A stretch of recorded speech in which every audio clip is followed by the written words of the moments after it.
nandito tayo kay Boss Ronilo, no? Ronilo Morada, no? Dito sa Property Gisan uli. Dito magandang mag-alaga ng kalapati. Lagi nananalo. Ayan, dito tayo ngayon kay Boss Ronilo Morada sa Property Gisan. Boss, si Boss Ronilo nga pala yung daybird ng special race sa MPSI, buong Oriental Mindoro yon. Bali yun yung pinakamalayo nating karera, sir, no? Yeah. Aninay, San Joaquin niya, no? San Joaquin, Aninay. Parang Anini. Yung pinakandulo ng Iloilo to dito. Bagamat walang nag-clock nun, parang 300 na lang ang speed kasi. Pero ang layo nung race, parang siya lang, ikaw lang ba nag-clock? Ako lang. Siya lang ang daybird nun. Tapos kinabukasan na yung iba. Ito yung ibon. Sir, pakilala mo yung ibon mo. Sige. Ayan, ito yung kalapate. Kwento mo yan, sir. Yan ang ibon ko na nadulo din naman, kaso laging cut off nga lang. Pero inuwi ang laga ko. Pero ang galing niya. Buong Mindoro yun, yung race na yan. Oriental, Occidental, lahat ang magkasama niyan. Magkasama yun. Siya yung unang, kung saan sa atin na naitakloban, kung sa Maynila, Tacloban race. Ang ano. Ayun, sir, dito nga pre. Anong kwento ni ibon na yan? Ilang beses na siyang tumawid ng dagat? Bali, unang tawid niya ng unang derby ng MPSI, Bansod, kay Kono. Pang third overall siya. South din? Sa South din. Pero ang malayo pa rin yan. Ibahay. Ibahay. Ibig sabihin third overall siya. Third overall siya. Sunod na karera? Kay Presimbit, puro first siya. lap lang siya magka-speed hanggang pero nawi pa rin. Finisher. Tapos ngayon, special race. Nakakuan din siya. Dinerby ko rin yan hanggang yung Pasi Iloilo. Kaso umuwi siya late na rin. Sa Pasi? Sa Pasi, Pero ang galing na ibon kasi yung malayo pa yung talagang inuwi niya. Ibig sabihin 3 beses siya. 3 beses na South. Ang galing. 3 beses sa derby. Ayan. Anong bloodline nito, sir? Hindi ko kuha ng bloodline yan eh. Bigay lang sa akin. Hindi ko alam kung Sino nagbigay yan? Yan ay dun sa dating magkakalapati na si Redin Campang. Taga dito? Taga rito, Ibig sabihin galing sa kanya yung ibon? Umayaw siya mag-ibon. Binigay sa akin. At, ano yung YB noon o malaki na? Malaki na rin. Mga isang taonin na rin siya nung binigay sa akin. Hinahagis-hagis na niya. Mabagal umuwi. Kaya binigay sa akin. Parang gusto lang nun pang landress lang ang gusto niya mga pang ibig sabihin nilaro na niya. Paano ka na-batcher dito? Anong sekreto? Ay dinala ko dito yung ito mga bahay niya na yan, binigay rin sa akin. Siya na rin. Kaya na-batcher ko pa rin dito. Ang galing nung ibon kasi saan yung banda yung bahay nun? Dito banda? Dito sa playa lang din. Katapatan lang din. Buti hindi na-uwi doon Hindi na, wala nang bahay siya ngayon ng ibon.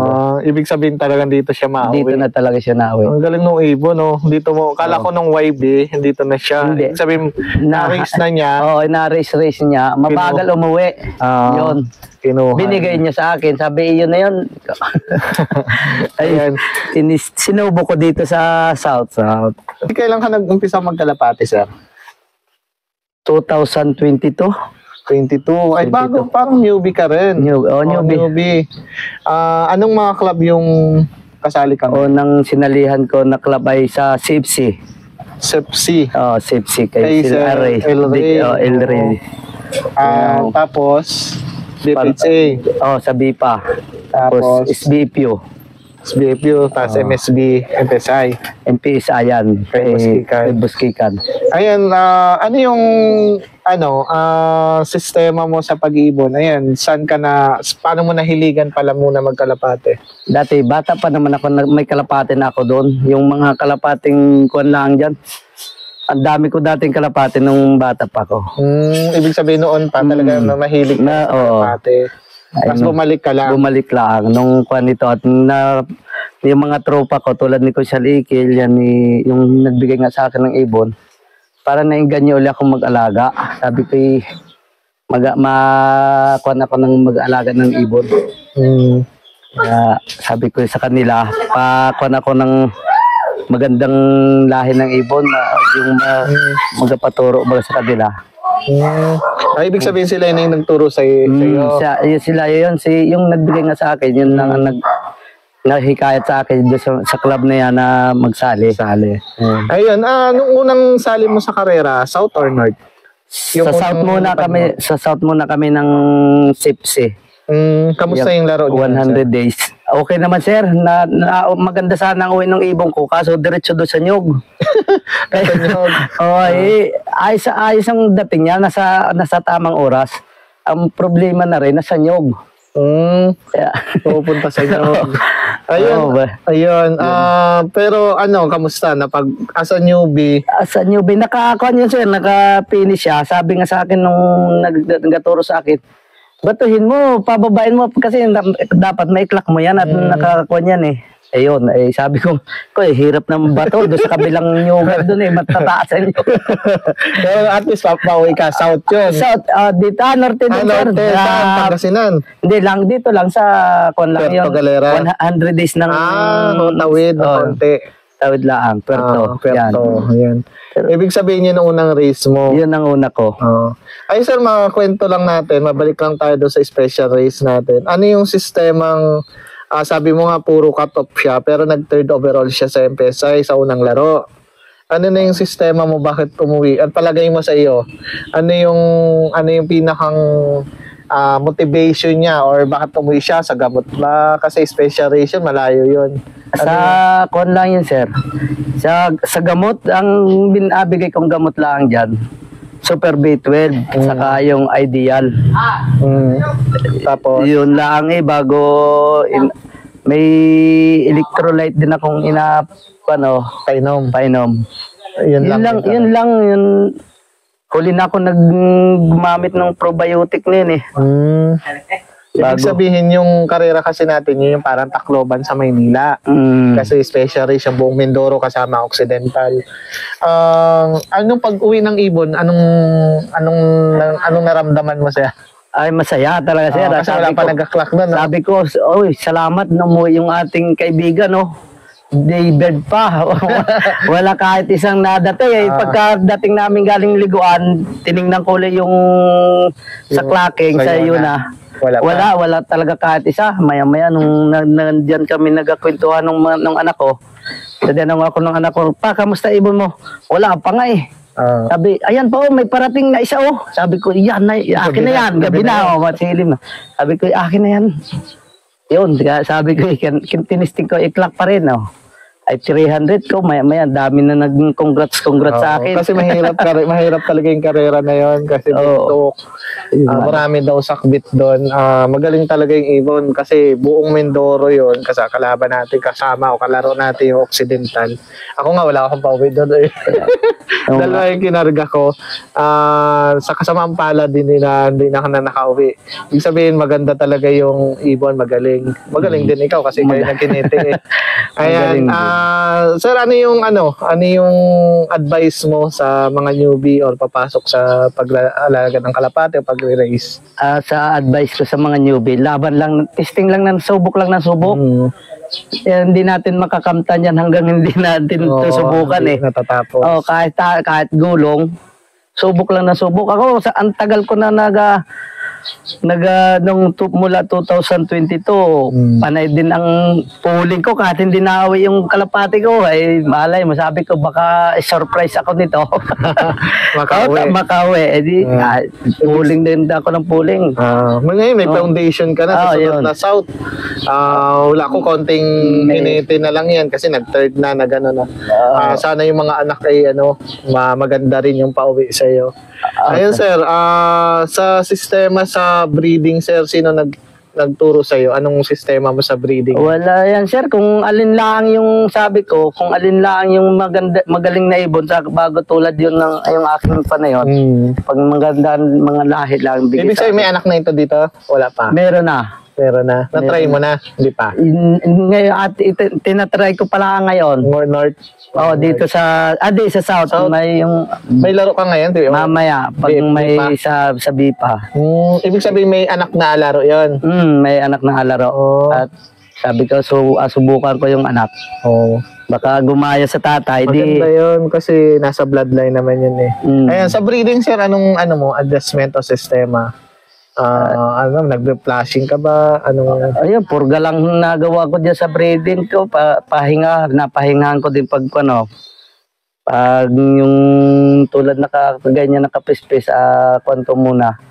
Papahingahin ko bago pupurgahin ko ulit. Napansin ko, mga healthy yung ibon mo eh. Anong gamot ang nabigay mo dyan? Yan lang sir, yung multivitamin saka yung calcium lang. Yung dalawa na yun. Yung dalawa lang niya, no? Pag yung mga ganyang pispis, nasubukan ko once a time sa isang linggo, isang beses sa isang linggo. Ibig sabihin, yun yung nabigay mo. Sa tubig, electrolytes lang. Electrolytes lang. Yung sa mga sipon, yung nakuan sa manok lang din ang pang manok yun, may kulay yung aking parang sisilin. yan, parang ganyan lang. Marami kang pang north na yan. Yung pa lang yan, yung mga singsing niya ay mga namatay na ang mga komersyal lang. Kumring na lang yan. Ibig sabihin, mamaya ilan ang laro mo? 2, nakapanrace ako doon kay Imbit.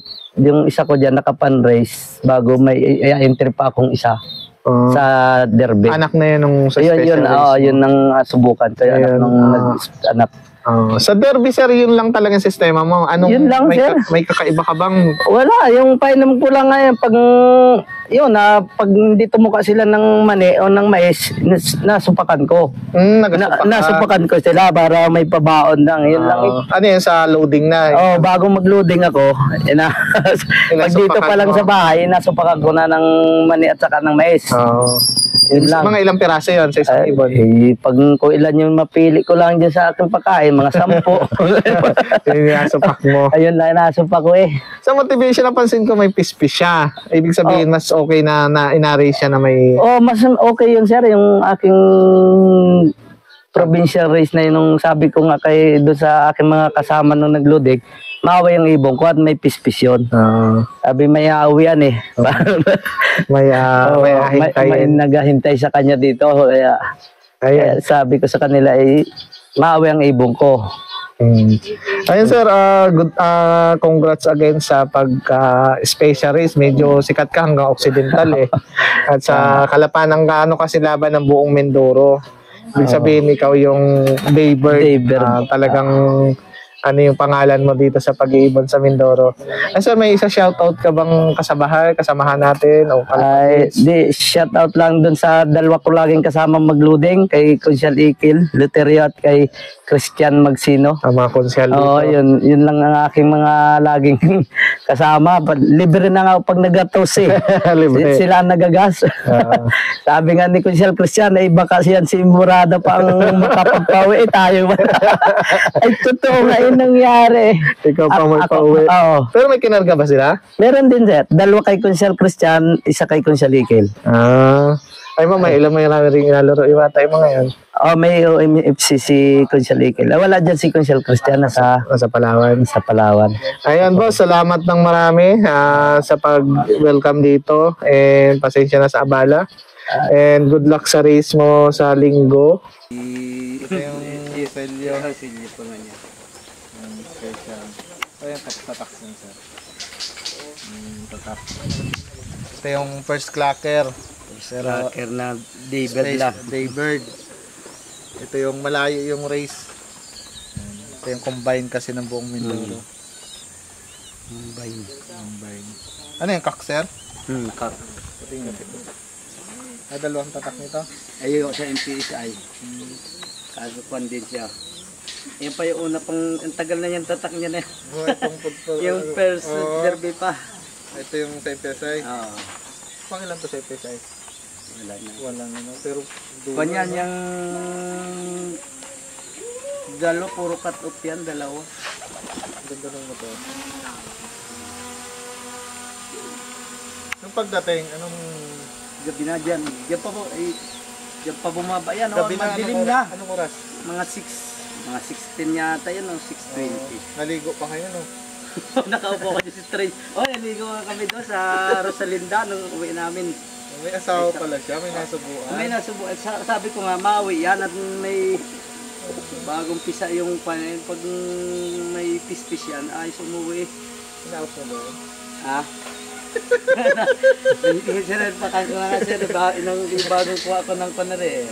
Meron ng saksa. Oo, mayroon na yung MSB. Ganda ng ibon ni Sir. Ito yung pinakamalayong race sa South. Special race. Ito yung ibon. Ganda, simple lang yung ibon. May, hindi ko lang kung may, ang kuha na may-ari na rin. Dati may mga bastras yung ibon. Siguro may mga... Ay, hindi mo alam ang line yan. May sound yan, okay? Sir? May sound. Ito sir, may sound to sir. Hindi ko lang alam kung anong line ito.